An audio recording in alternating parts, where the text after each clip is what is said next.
नमस्कार. स्वागत आहे आपल्या व्हिडिओमध्ये. आज आपण मटण थाळी कशी करायची ती व्हिडिओ बघणार आहोत. करायला खूपच सोपी आहे ही मटण थाळी, पण मटण चवीला अगदी छान आहे. चला तर मग व्हिडिओला सुरुवात करू. इथे मी अर्धा किलो मटण स्वच्छ धुवून घेतलं आहे आणि नंतर त्याच्यामध्ये 1 चमचा आलं लसूण पेस्ट, 1 चमचा मीठ आणि अर्धा चमचा हळद टाकून सगळं व्यवस्थित मिक्स करून घेतलेलं आहे. तर आता आपण हे झाकण लावून 1 तासासाठी मुरत ठेवायचं आहे. तर सर्वात आधी आपण आळणी रस्सा करणार आहोत आणि त्याच्यासाठी इथे मी 1 कांदा असा बारीक कापून घेतला आहे. 1 हिरवी मिरचीचे असे 2 तुकडे केलेत आणि कोथिंबीर घेतलेली आहे थोडीशी. तर कुकरमध्ये आधी मी 2 चमचे तेल टाकणार आहे. तेल गरम झाल्यानंतर त्यामध्ये आपण हिरवी मिरची, नंतर कोथिंबीर टाकायची आहे आणि त्यानंतर कांदा टाकायचा आहे. तर कांदा आपल्याला जास्त नाही परतायचा, अगदी थोडासा कांदा असा परतून घ्यायचा आहे आपल्याला तेलामध्ये.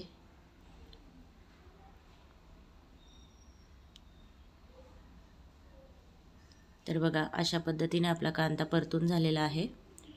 आता आपण त्याच्यामध्ये मटण टाकूया.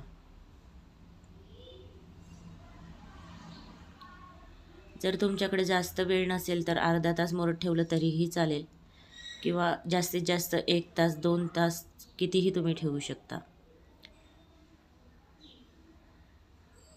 आता हे सगळं व्यवस्थित हलवून घ्यायचं आहे आणि नंतर आपण गॅसची आच कमी करायची आणि अशा पद्धतीने नुसतं झाकण ठेवायचं आणि 2 मिनटासाठी मटणाला अंगचंच पाणी सुटावं म्हणून असं ठेवायचं आहे.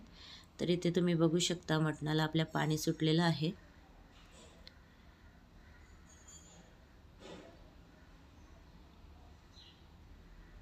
आता याच्यामध्ये आपल्याला जेवढा आळणी रस्सा लागेल तेवढा आपण याच्यामध्ये गरम पाणी टाकूया.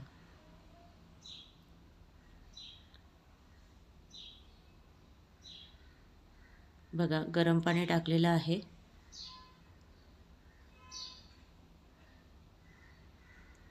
आता चवीनुसार थोडंसं मीठ टाकायचं.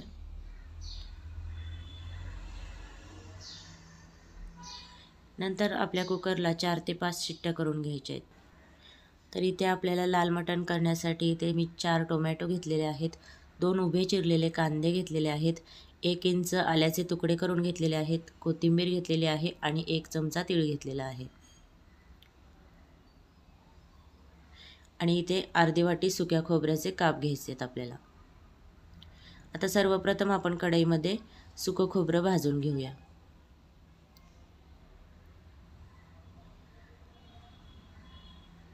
तर असं ब्राऊन कलरचं झाल्यानंतर आपल्याला खोबरं काढायचं आहे. नंतर त्याच कढईमध्ये आपल्याला कांदा भाजून घ्यायचा आहे. कांदा आणि आलं एकदाच टाकते आहे मी. कांदाही आपल्याला ब्राऊन कलर होऊसपर्यंत भाजायचा आहे. तरी ते कांदा भाजताना थोडंसं तेल टाकलं तरीही चालेल. तर बघा अशा पद्धतीने कांदा भाजून घेतलेला आहे. आता त्याच कढईमध्ये गॅसची आच कमी करायची आणि तीळ थोडेसे भाजून घ्यायचे. तर बघा हे आपलं वाटण आता तयार झालेलं आहे. आता हे पाणी न घालता हे सर्व मिश्रण आपल्याला वाटून घ्यायचे अशा पद्धतीने. आणि हे आहे टोमॅटो आणि कोथिंबीरचं वाटण. तर इथे आपल्याला कुकरच्या 4 ते 5 शिट्ट्या झालेल्या आहेत आणि इथं मटणही शिजलेलं आहे. आता याच्यामधलं आपल्याला जेवढं आळणी मटण लागणार आहे तेवढं आपण याच्यामधलं आळणी पाणी काढून ठेवूया. जर तुम्हाला आळणी रस्सा आवडत नसेल तर तुम्ही याचं डायरेक्ट मटण केलं तरीही चालेल, लाल मटण केलं तरी चालेल. पण मला काढून ठेवायचा होता आळणी रस्सा, त्यामुळं मी इथं काढून ठेवते आहे.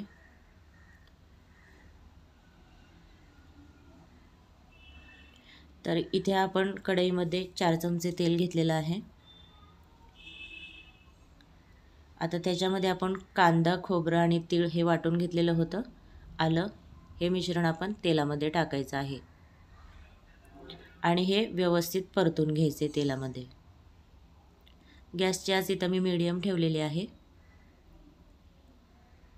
तर हा मसाला चांगला तेल सुटसपर्यंत परतून घ्यायचा आहे.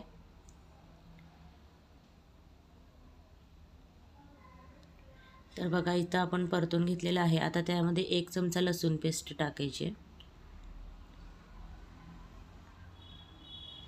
कारण कांद्यामध्ये आपण आल्याचे तुकडे टाकलेत, तर इथं मी लसूण पेस्ट टाकलेली आहे.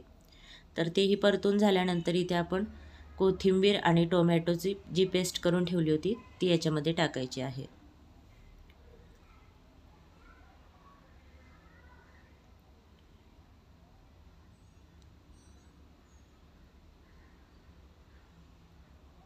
आता अर्धा चमचा मी इथे मीठ टाकते आहे.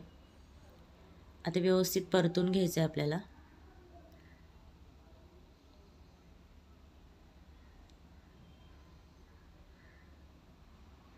गॅसची आच कमी केली मी आणि असं 5 मिनटं परतून घेतलेलं आहे. तर इथं तुम्ही बघू शकता आपल्या मसाल्याला चांगलं तेल सुटलेलं आहे. तर अशाच पद्धतीने तेल सुटसपर्यंत आपल्याला मसाला परतून घ्यायचा आहे. तर आता आपण त्याच्यामध्ये मसाले टाकूयात. इथे मी 1 चमचा लाल तिखट, 1 चमचा कांदा लसूण मसाला, पाव चमचा हळद, 1 चमचा मटण मसाला आणि 1 चमचा धने पावडर टाकली आहे.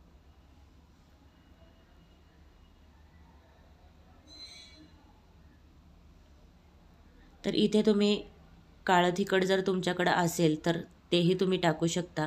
मी इथे अर्धा चमचा काळं तिखटही टाकलेलं आहे. जर तुमच्याकडं काळं तिखट नसेल तर नाही टाकलं तरीही चालेल. तर मसाले टाकून झाल्यानंतर गॅसची आच कमीच ठेवायची आणि अशा पद्धतीने मसाले आपल्याला परतून घ्यायचेत. तर मसाले जळू नयेत म्हणून मी इथे 1 पळीभर गरम पाणी टाकत आहे. आता व्यवस्थित हलवून आपल्याला 1 मिनिटभर परतून घ्यायचं आहे चांगलं झाकण लावून. तर बघा 1 मिनिटानंतर इथे आपल्या मसाल्यांनाही चांगलं तेल सुटलेलं आहे. तर हा मसाला अगदी व्यवस्थित असा परतून झालेला आहे. तर आता आपण याच्यामध्ये आपण उकडून ठेवलेलं मटण टाकूयात. जेवढा अळणी रस्सा लागतो तेवढा काढून ठेवायचा, बाकीचा या तांबड्या रस्स्यामध्ये आपण टाकून द्यायचा. तर इथे आपल्या मटणाला जेवढा रस्सा करायचा आहे तेवढा आपण याच्यामध्ये गरम पाणी टाकून घ्यायचं आहे. गार पाणी अजिबात टाकायचं नाही, गरम पाणीच टाकायचं आहे. तर बघा एवढा मी घट्ट रस्सा केलेला आहे. तर आता आपल्याला याच्यामध्ये 1 चमचा कसुरी मेथी टाकायची आहे. कसुरी मेथीने चव अगदी छान येते रस्स्याला. आता कमी गॅस करून झाकण लावून इथे मी 15 ते 20 मिनटं आपलं मटण चांगलं शिजवून घेणार आहे. तर इथे आपलं मटण तयार झालेलं आहे. तर तुम्ही बघू शकता मटणाला तरीही खूप छान आलेली आहे.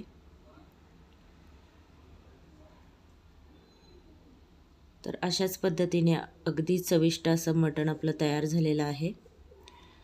तर तयार झालेली आहे आपली मटण थाळी. करायला अगदी सोपी पण चवीला खूपच छान. एकदा नक्की करून बघा, तुम्हाला नक्कीच आवडेल. तर व्हिडिओ आवडले असेल तर व्हिडिओला लाईक करा, शेअर करा, चॅनलला सबस्क्राईब करा. व्हिडिओ पूर्ण बघितल्याबद्दल तुम्हा सर्वांचे खूप खूप मनापासून धन्यवाद.